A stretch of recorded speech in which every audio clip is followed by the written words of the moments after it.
Pennsylvania Higher Education Assistance Agency, and the agency that I work for, we administer the Pennsylvania State Grant. So that's one of the types of financial aid we're going to be talking about tonight that you're going to be applying for to help pay for post-secondary education. I've been with FIA this is my 14th year with FIA, and prior to that I worked at the University of Pittsburgh at Johnstown as the Director of Financial Aid for 16 years. So I've been in higher education for many, many years.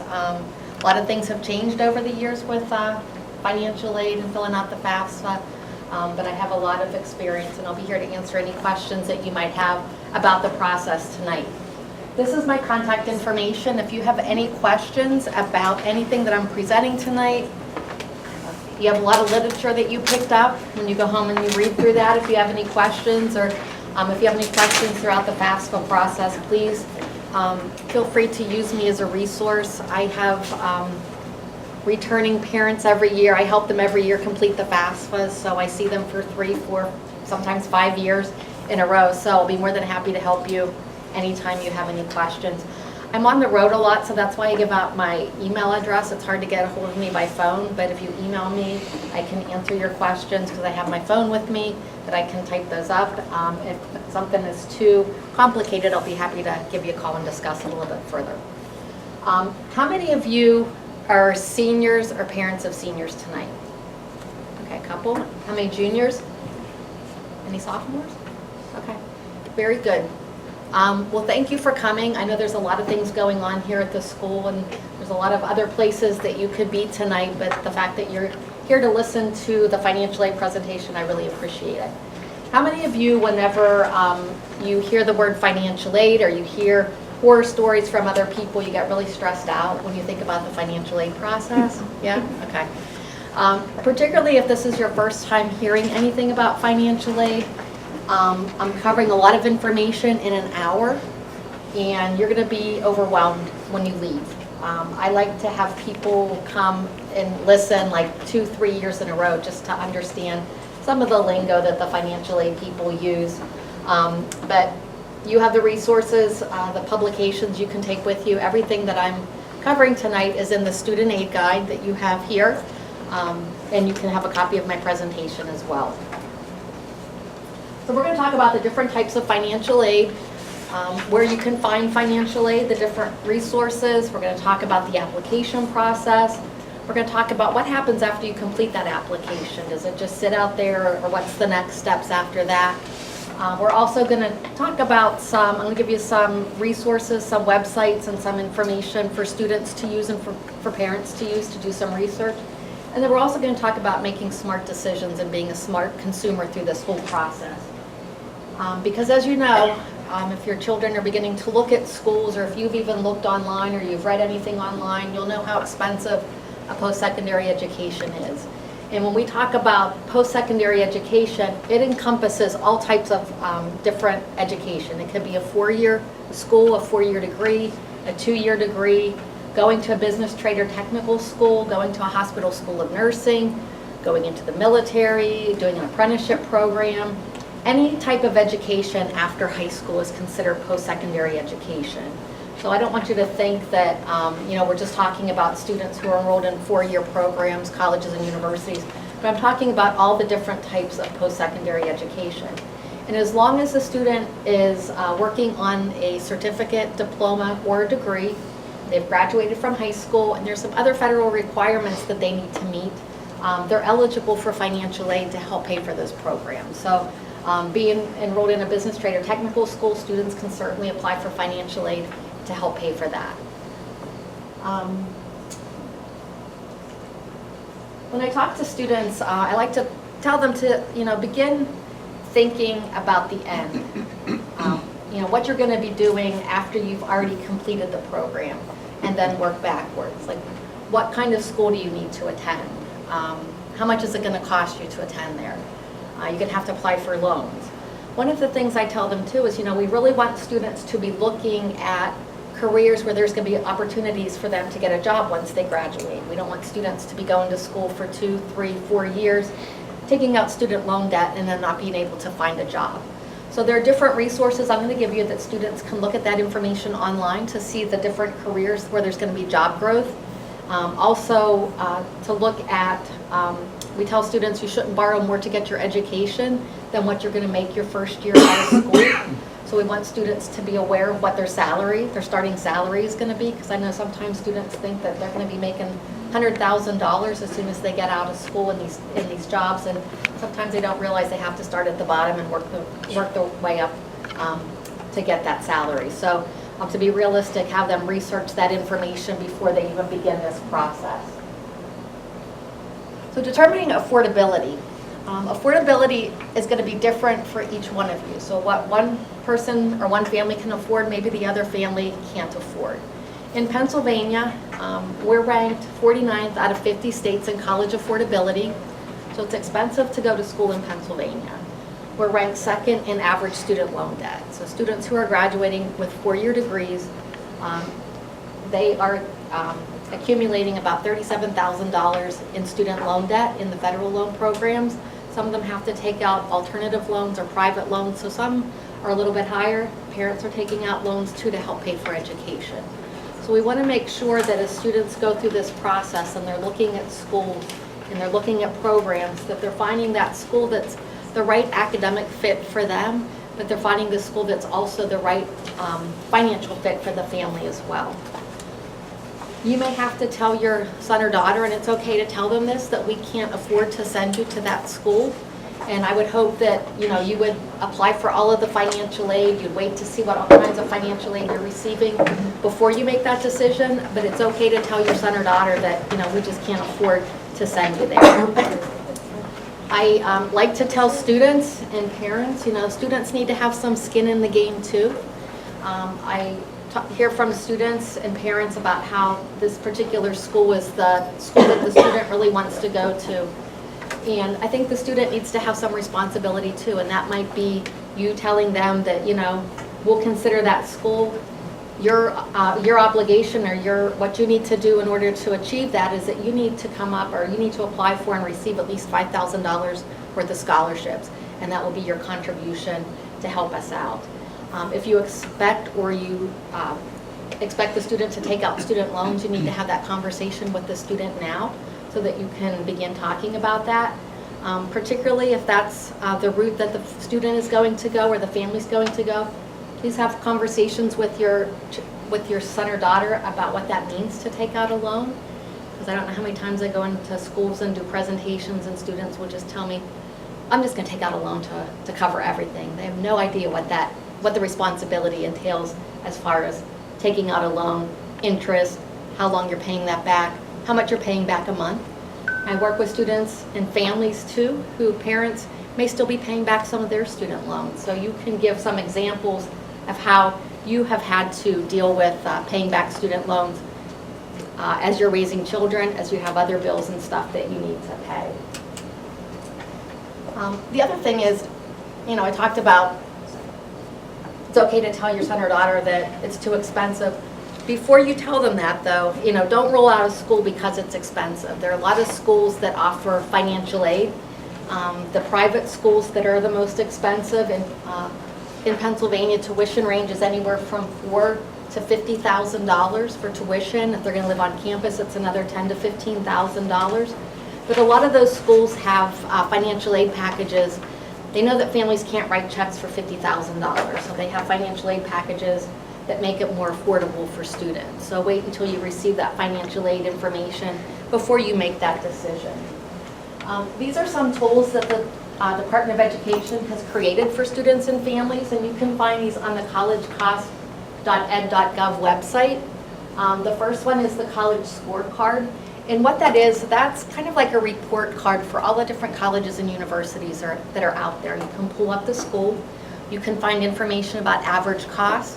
You can find information about average financial aid packages, the graduation rates at those particular schools, the percentage of students that go on and get a job in their field after they graduate. So a lot of good information on the College Scorecard. The College Navigator is a great tool, particularly if a student doesn't know what school they're interested in attending, or they don't know what schools offer particular majors. So with the College Navigator, the student can search for different schools, Say the student is interested in an engineering degree and they want to go to a school in Pittsburgh, in the city, they can do a search on the College Navigator and filter that particular search for the needs that they're looking for. If they're looking for a big school, a small school, private school, public school. And that also has information on there about costs, financial aid information, graduation rates as well. The net price calculator, this is a very important tool. Has anyone ever heard of the net price calculator or used the net price calculator? Okay, good. You're going to want to become familiar with this, and because on this, with the net price calculator, each school by federal regulation is required to have a net price calculator on their website. And you can find it either on the admissions offices section of the website or on the financial aid offices section. And when you look at the price of schools, either on their websites or in their publications, we call that the sticker price that they have out there for students and families to see. That's their sticker price.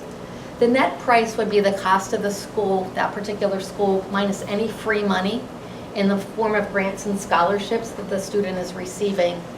And we consider that the net price. That would be your out-of-pocket cost for that particular school. So what the net price calculator does, it allows the student to input information into the calculator. They can put in income information about students and parents, the number in the family, the number in college.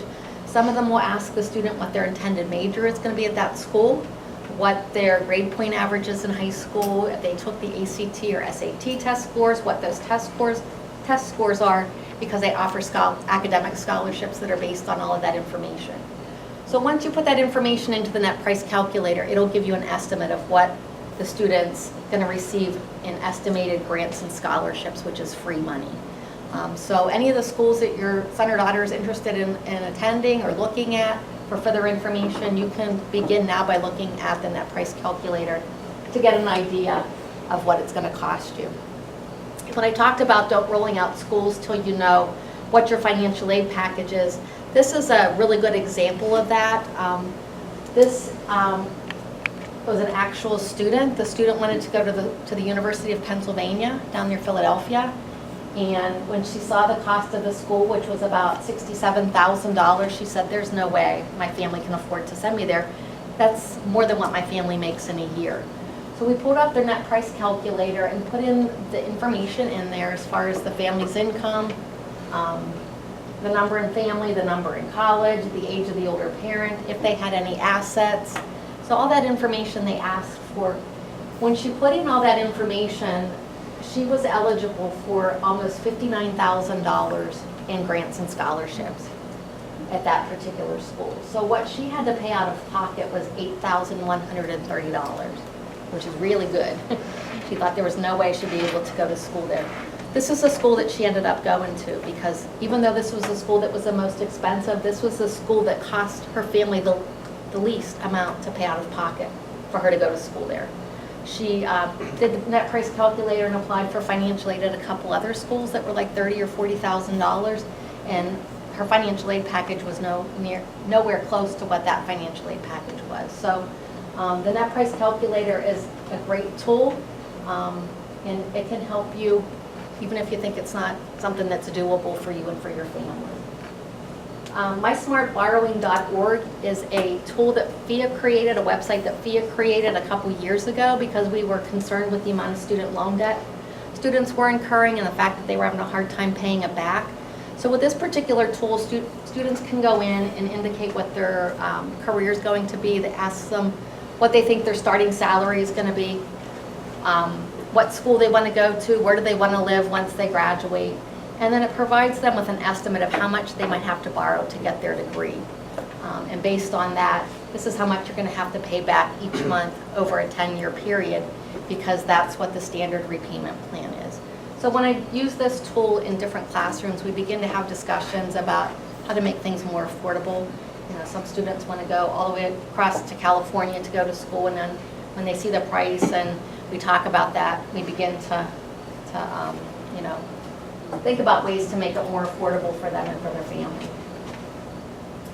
So when we talk about financial aid are funds that are available for students and parents to apply for to help pay for post-secondary education. And it comes in the form of grants and scholarships, which are free money. You want to apply for that free money first. It also comes in the form of different work programs, work study programs, where students can get a job while they're enrolled in school at that particular school, earn money, get a paycheck, and use that to help pay down the cost of the school or to help with their living expenses. There's also loans that are available for students and parents. There's specific student loans that they can borrow from the federal government, and there's parent loans the parents can borrow from the federal government as well.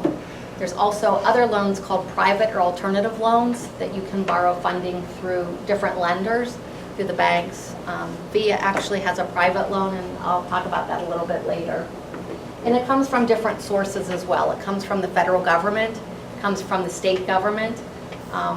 The state government allocates money to FIA, and then we award students the Pennsylvania State Grant. It also comes from colleges and universities, and it also comes from private organizations as well. So again, gift aid, we call it gift aid, is free money, and that encompasses grants and scholarships. So we're going to talk about the different financial aid programs now, and then we'll talk about the actual application process and how you apply for that financial aid. The first grant we're going to talk about is the federal Pell grant. This grant is based on financial need, and we're going to be talking about the Fafsa application, the free application for student aid. That's the application you're going to be using to apply for financial aid. The maximum award for this current year is $6,195 for students. So again, it's based on financial need by filling out the Fafsa application. Students who enroll at any of the University of Pittsburgh schools, whether it's the Pittsburgh campus, the Johnstown campus, Greensburg, Bradford, Titusville, they have a program that they just started this year where it's called a Pell match. So if a student is eligible for a Pell grant, they will match that student's grant for dollar for dollar. So it's a really good program, and they've been very successful this current year with the program. So if the student would be eligible for the maximum award of $61.95 Pell grant, they would get a PIT grant for $61.95. So it's a really good program if anybody's looking at any of the PIT schools. Another federal program is the Federal Supplemental Educational Opportunity Grant, FSEOG. This is based on financial need as well. Awards are given to students who are receiving a Pell grant. So you have to be eligible for the Pell grant in order to get the FSEOG. And students can be enrolled either full-time or part-time for those different awards. These are other federal programs. There's a federal Teach grant for students who are interested in going into the teaching field. The Iraq and Afghanistan service grant for students who have lost a parent in one of those wars. The Children of Fallen Heroes is for students who has a parent in the public service, I can't think of the word, who is a police officer, ambulance driver, if they were killed in the line of duty. There's a scholarship, a federal scholarship for students. The Americorps Program, this is a program for students. Students would do volunteer work. It's similar to the Peace Corps, but it's here in the United States. And students can do volunteer work for 2 years.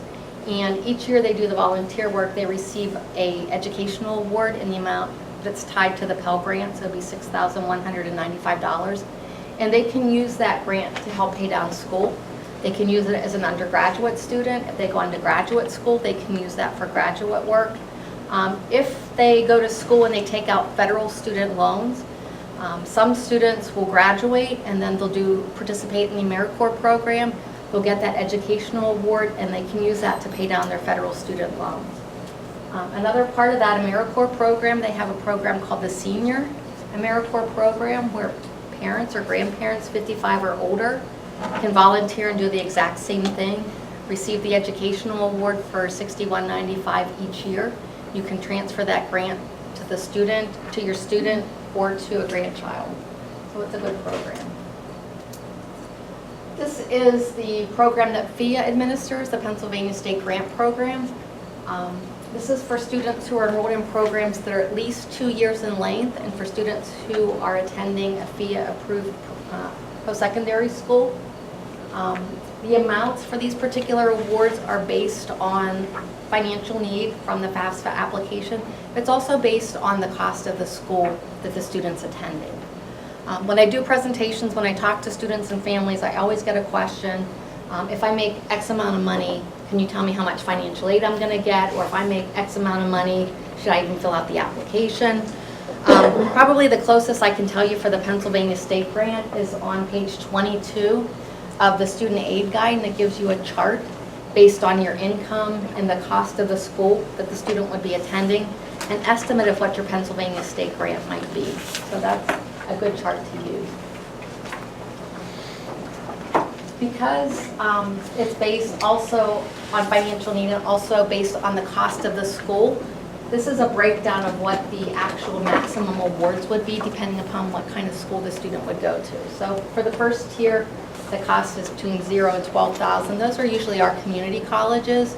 So the maximum grant would be $2,193. Between $12,000 and $19,000, these are our state schools, IUP, Slippery Rock, Bloomsburg, Shippensburg. The maximum award is $3,509. Between $19,000 and $29,000, those are your state-related schools, Pitt, Penn State, Temple. Maximum award is $3,772. And then above the $29,000 would be probably your private schools like your St. Francis, Duquesne, Robert Morris, Mount Aloysius, and the maximum award is $4,123. Because the Pennsylvania State Grant allocation comes from taxpayer money, we really want students, when they're awarded a Pennsylvania State Grant, to attend a school in Pennsylvania and use that money at a school here in Pennsylvania. We do have agreements with 6 states where we will allow students who are awarded a Pennsylvania State Grant to take that grant and attend one of the schools in their state. And the 6 states that we have that agreement with is Delaware, Washington, D.C., Massachusetts, Ohio, Vermont, and West Virginia. The only difference is the maximum grant that you would be eligible for if you went to one of those states is $526. So there's a significant drop in the amount that you would be eligible for. We do have 2 exceptions. Anybody that's attending the Allegheny College of Maryland at their Pennsylvania campuses, they are eligible for a Pennsylvania State Grant. And then there's also a community college up near Erie. It's a community, Jamestown Community College of New York. So other gift aid programs that FIA administers, I'm not going to go through all of them. They are in our book beginning on page 26 and also on our website because we don't have much time. I do want to just point out a couple of them. The Eap Program, the Education Assistance Program, we partner with the Department of Military and Veteran Affairs, and we administer this particular grant for students who enlist in the National Guard. When students enlist in the National Guard, they receive an education award in the amount of tuition at a state school. So the amount of tuition at, say, IUP, which I think this past year was almost $7,800, that they could use at any school in Pennsylvania. They could use it as an undergraduate student, and they can also use it as a graduate student. They can use that money. Students that enlist in the National Guard, it's a 6-year commitment. So if they don't fulfill that commitment, it does revert to a loan and they have to pay that back with interest. The PATH program, FIA partners with several different scholarship organizations and foundations. And when students are awarded a scholarship from one of those foundations that we partner with, and they're also eligible for a Pennsylvania State Grant, FIA will match that scholarship award up to $2,500. So on our website, you can find who our PATH partners are so that you can see what scholarships they award to students, and students can find those scholarships and apply for them. One of our PATH partners is the Community Foundation of the Alleghenies. So on their website, there's a link for scholarships, and then it breaks it down by counties and school districts, and so you'll be able to find the scholarships that are associated with Conway Township students on their website, on the Community Foundation of the Alleghenies. The Ready to Succeed Scholarship Program is for students once they achieve sophomore level at the school they're attending. This is a scholarship that we started a couple years ago for students whose family incomes are $110,000 or less. They have 24 credits and have a 3.5 grade point average.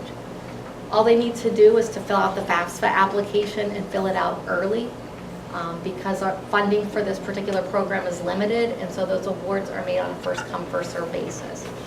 So what we do at FEE is once the student files the Fafsa application, we will notify the school, and then the school will let us know if the student has the credits and also the grade point average for that. Okay, so next we're going to talk about scholarships. Has anyone started the process of looking for scholarships or even applied for any scholarships yet? Okay.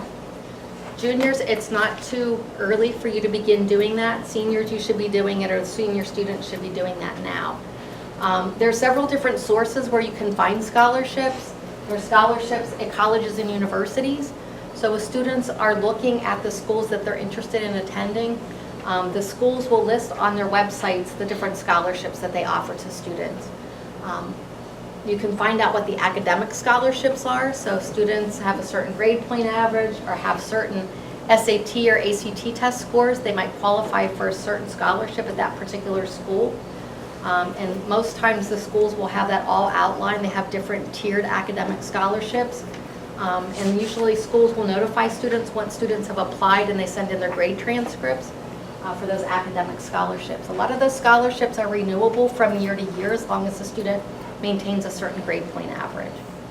You can also find scholarships locally, and that's probably where students will have the best luck finding scholarships and receiving scholarships.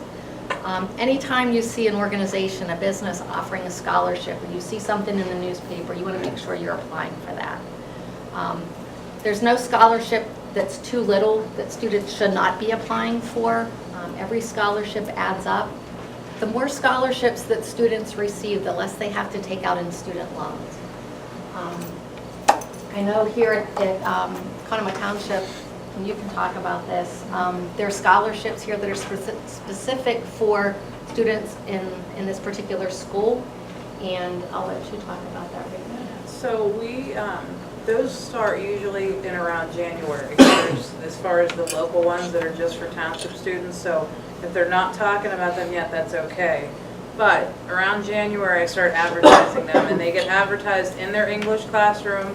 When they walk out of English 12, we tape them all over the wall so that we advertise them that way. And also on my website, when you go to middle school, high school, and there's a guidance link at the top, and then at the bottom you'll see my name, Kelly Berkheimer, and then it'll say click on the website.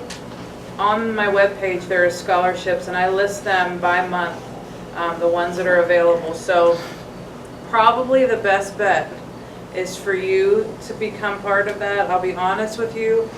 I've done everything I can as far as I advertise them, I announce them, I pester them. But for some reason, the kids getting the application, filling them out, and getting them turned in, it's just not happening. If I get two, and they're not all work intensive, sometimes it's just filling out information sheet. They're busy, but I noticed the biggest success is when parents are kind of pushing, and it's okay. Like sometimes kids will come in with a note, and they'll be like, my mother said, these are the scholarships to put in my folder. I will gladly do that. I'll put them in a folder and send them back home. So that's where, if you guys become involved, I don't think they understand the impact of what debt does to your life and understand the impact of that. So if you're part of it, call me, check out the website. I'll be glad to help with scholarships. There are scholarships, I was talking to Kelly a little bit when we first got here, and she was saying there are scholarships that were not awarded this year because students didn't fill out the applications for them. So these are scholarships that were, what, $1,000 you said? I'll have ones for like $1,500, we'll get like one application. You know, and I know that more kids pick them up, but something happens. They break them. A lot of the times what we've seen with that is they say, I don't want to write the essay that goes along with it. It's basically a little biography of themselves. That's an English project that they have early in the year. All they have to do is turn that in. So we try to hold their hand and walk them through everything, but I don't understand why there's a lack of that. Just kind of need a system, like if you help them maybe set up some kind of, like a folder where they keep, this is your scholarship folder, and this is something that maybe we do once a month on Saturdays, and check on the progress. I mean, they are a lot of work. the comment I love the most is they're like, well, it was only $500. And I'm like, I said, if I threw $500 in the middle of this classroom, you would wrestle for it. So like you said, there's no amount that's too small. Yeah. You don't have to pay it back. So. Exactly. So yes, please be on your son or daughter to do that. So have them set aside an hour a week, Sunday afternoon, Sunday morning, Sunday night, to look for scholarships. Students might not receive the first scholarship that they applied for. It's almost like a part-time job looking for scholarships, but there are scholarships out there, and I've talked to students who have received scholarships that paid for their whole education, that they didn't have to take out any loans to do that. So in addition to the local ones, there's also some national scholarships, and we've been successful in this area over the last couple of years. Had some students who have won $25,000, $10,000 in national scholarships. So those are doable as well. For anyone who's interested in attending any of the state schools, they have their own website that you can look for scholarships. They have it all condensed in one section at the pafoundation.org. So just go there, it'll list the different schools and what scholarships they offer for students, and information about those. These are different scholarship search sites that students can use to search for scholarships as well. When students get on these sites, they create a profile about themselves, get some information about their background, their family, and it will provide them with a list of scholarships that they could apply for to help pay for school. Did you give us that page in a paper handout? Can I give it to you? Yes. Kelly can give it to you. And honestly, if I'll give it to you, I'll actually go make of just the top ranked ones. That's actually on the website as well. That's the first thing when you go into financial aid is I have that picture. But I'll gladly, I can go in my office. So it's on the township website? On my guidance page website. At the end of this, I'll show you how to access that. And then if you still want a copy, I'll put it out for you. Not a big deal at all. Very good. These are all free, so you don't have to pay to apply for any of these scholarships. Anytime you have somebody asking you for money to help find you scholarships, it's a scam. So you want to stay away from them. Some companies know how expensive school is, and for some parents and families, this is the first time they're going through this process. So they try to scam families and tell you if you give them $300, they'll guarantee that the student will get a scholarship. I've had families that have paid the money and they've never heard from the people again and have never found the company. Raise.me is a great scholarship that offers micro scholarships to students just by being everyday high school students. They can go in and create a profile, indicate grades for particular classes, indicate any activities that they're involved in, sports, clubs, volunteer work, and they receive micro scholarships for that. And they follow different schools. Schools will tell them how much they'll be eligible at that particular school based on their grades and what they've been participating in. I'm going to interrupt one second. Every student at the high school has an account. So I set it up with them, a Raise.me account. If you want to tell them, like what this Raise.me, tell them to go to their Google Classroom. Every grade in this school has a great Google Classroom that I created that they all belong to. So it's like the class of 20, class of 21. The link to Raise.me is on there. So if they haven't completely set up their account, they click on that link. So sit them down, tell them to get on my Google Classroom, and they have an account for this. It's pretty cool. And at the end, you don't really have to do anything, right? It just goes right to the school. Right. I'll just so you know, I did it, and some of the schools, like my son went to Coastal, and they gave him $2,000 for 4 years. Washington and Jefferson, with Jenny's thing, they with her grades and activities, it was like $65,000. But their school is like Expensive. 60-some thousand to begin You with. have to, you Yeah. kind of have to check it out. It's just for information. Right. It's easy. It almost seems like too good to be true, but you get on, you say, okay, I got A's in these classes, and I was part of this club, and I was on ANHS, and then you'll see in the corner how much every school will give you. And like John's saying, some schools might give you $100 for that. Another school might give you $500. I tell the kids, it's only good if you go to that school, so it's not like you can cash it out, but whatever school you go to, and I don't believe you do anything, they just communicate that when you go to the school. Right. Right. So it's really So, cool. just by being a high school student, they can just start adding up money just by doing different things that they're doing. So a couple tips, start searching early. And like I said, juniors, you can begin looking at that information now because there's some scholarships that have certain criteria associated with them. So if they're like community service, students have a whole year to begin doing community service or volunteering. Don't ignore small scholarship amounts. Some scholarships will ask for an essay. And some of those scholarships that request an essay, you can use those essays for different scholarships. Some of them will give you a particular topic to write about. Others might just say, tell us a little bit about yourself.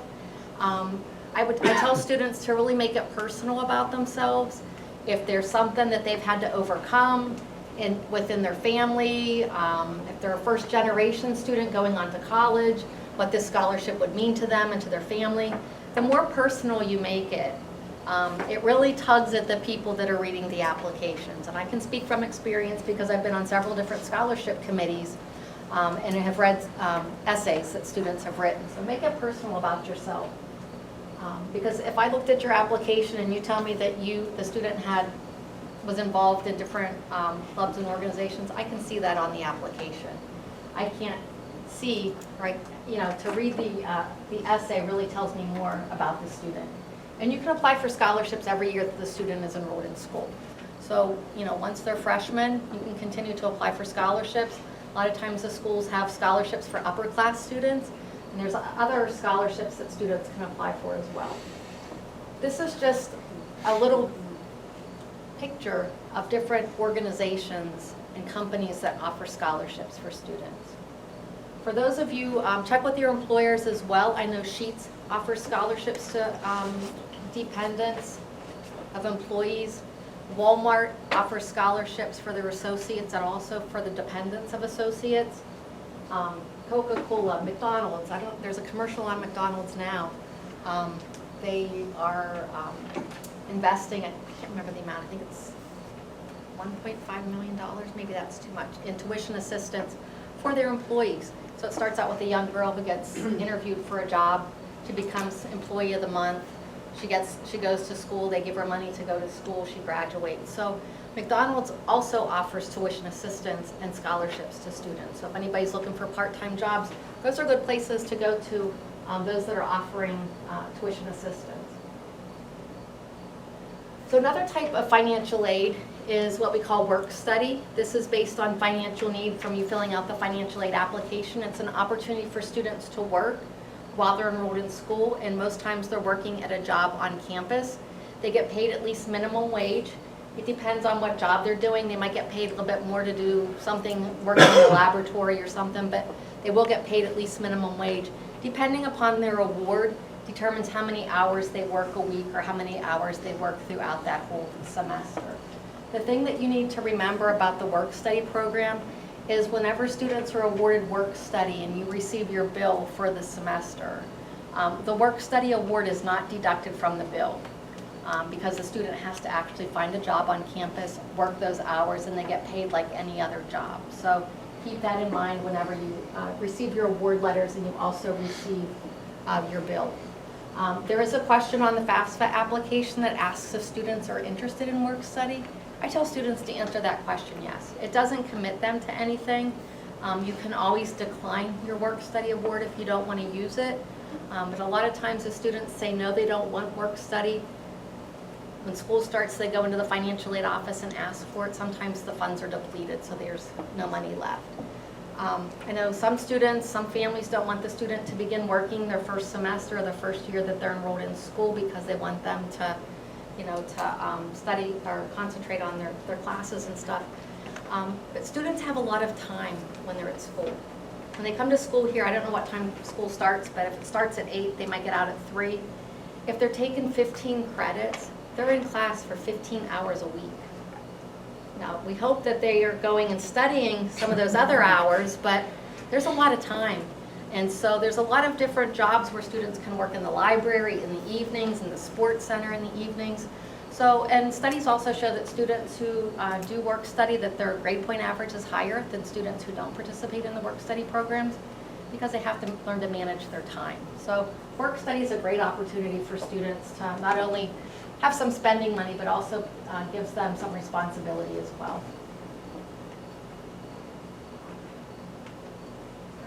So next we're going to talk about the different loan programs. The first one we're going to talk about is the Federal Direct Student Loan Program.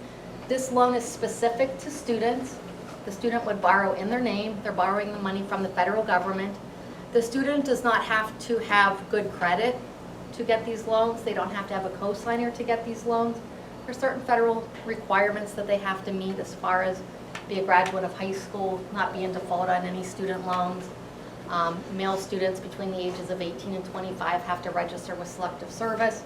So there's certain federal criteria that students need to be eligible for these loans, but it's not like a consumer loan where they have to show that they have good credit in order to get these. There's actually two types. There's called a subsidized loan, and the government pays the interest on this loan while the student is enrolled in school. And then there's also the unsubsidized loan, where the student is responsible for the interest. They can either pay it while they're enrolled in school, pay it quarterly. If they don't, it will be added on to the principal amount that they've borrowed, and they repay that when they graduate from school. They have a 6-month grace period, so they don't graduate in May and begin paying in June. They give them 6 months to get out, find a job, get set up on a budget, and then they begin repaying their loans. The interest rate currently is 4.53%, and then there's also a processing fee that's associated with that. There are different repayment plans. The standard repayment plan is 10 years, but there are other repayment plans that are based on income. So if a student starts out and they're not really making the income, then they can have their repayment based on what their current income is, and it's stretched out over 15 or 20 years. And then there's also a couple different forgiveness programs. The teacher forgiveness for students who are going into teaching. And then there's also public service loan forgiveness for anyone that's going into public service fields. We're working at a nonprofit agency. After you've made 120 qualifying payments, which is 10 years, anything that's left over is forgiven. So obviously you'd have to be in a loan repayment plan that's greater than 10 years in order to benefit from that. So there are certain limits to what you can borrow each year, and as a freshman, the maximum that students can borrow is $5,500. And so when you're looking at schools that are $35,000, not everybody's eligible for a Pell grant, not everybody's going to be eligible for a FIA grant because it's based on need. $5,500 doesn't go very far, and so that's why I really push students to look for the scholarships, because if all they're getting is $5,500, where's the other $20,000 going to come from? So they might ask the parent to take out a loan, or they might take out a private loan to help pay for that difference. So each year that the student's enrolled in school, the amount goes up. So as a sophomore, they can borrow $6,500, and then as a junior, they can borrow $7,500, and as a senior, they can borrow $7,500. There's a loan for parents that you can borrow through the federal government. It's called the Federal Direct Plus Loan Program. This is like a consumer loan. You have to have good credit. That's one of the only criteria for this particular loan, is the parent has to have good credit for this. The interest rate's higher than the student loan at 7.08%, and they do take out 4% in fees. A little bit different than the student loan. You can borrow up to the cost of education at the school, minus any financial aid that the student's getting. So with this particular loan, if you have good credit, and let's just say the cost of the school is $30,000, and the student has $10,000 in financial aid, you could feasibly borrow $20,000 in the Parent Plus Loan Program. I would caution you that if you have to borrow that every year, just remember that, a lot of times families only come up with a plan on how they're going to pay for the first year. So if the student is going for 2, 3, 4 years, keep that in mind in how you're going to pay for this. If you have other children who are going to be graduating and going on to school, and you're going to have to be helping them too, it's easy to really overborrow in this particular program. These loans are in the parent's name, so they cannot be transferred to the student once the student graduates. So keep that in mind as well. And repayment's a little bit different. Repayment begins after the loan has been fully dispersed to the school. So it's unlike the student loan, where you begin repaying that 6 months after the student graduates. you begin repayment of this immediately. They do have a provision that you can defer it while the student is enrolled in school. However, if you do opt to do that, I would really highly suggest that you pay the interest on that while the student is enrolled in school. If not, you're going to have a really, really hefty bill whenever they graduate. If the parent is denied the Parent Plus loan because of poor credit, students can borrow additional money through the Unsubsidized Loan program. So for the first and second year, they can borrow an additional $4,000 each year. And then for the third and fourth year, they can borrow an additional $5,000 each year. If the parent is denied the Parent Plus loan, you do have the option of seeking a cosigner or endorser for that particular loan, or you could just let the student borrow the additional money through the Unsubsidized Loan program. So the student loan and the Parent Plus loan are both borrowing money through the federal government. So in some instances, that's still not enough for students, particularly if the parents don't want to take out the loan, or if the parent is denied the Parent Plus loan and it's still not enough to help pay the bill. There are other ways to, other loans that students can apply for. They're called private or alternative loans, and you would borrow these from banks. You've probably heard of Sallie Mae, Discover. Those are all private organizations that offer private or alternative loans to students. FIA started our own private loan in April, and I have a couple slides about that.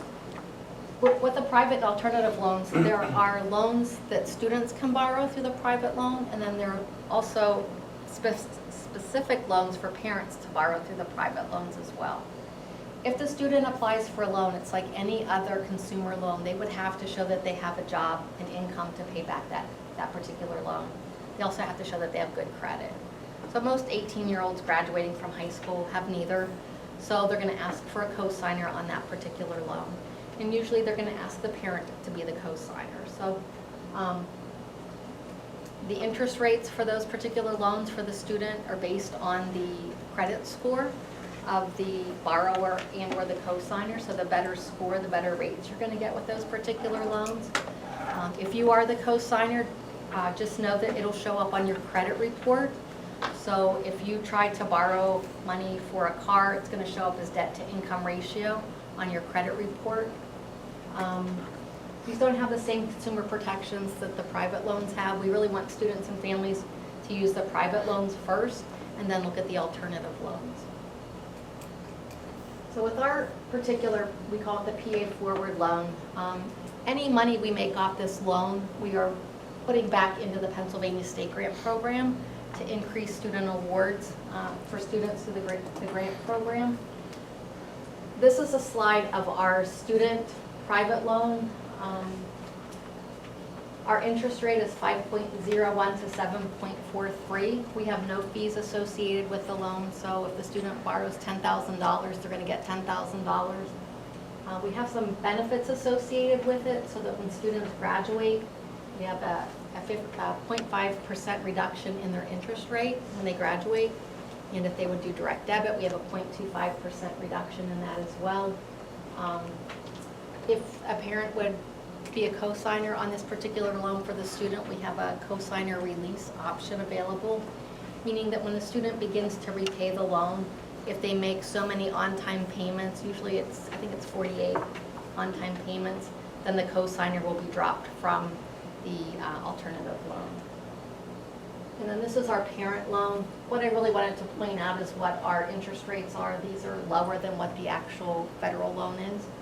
And we have no fees associated with this loan. So again, if you're borrowing $10,000, you're going to get $10,000. It won't be $10,000 less a percentage. And you have a brochure in your packet of information.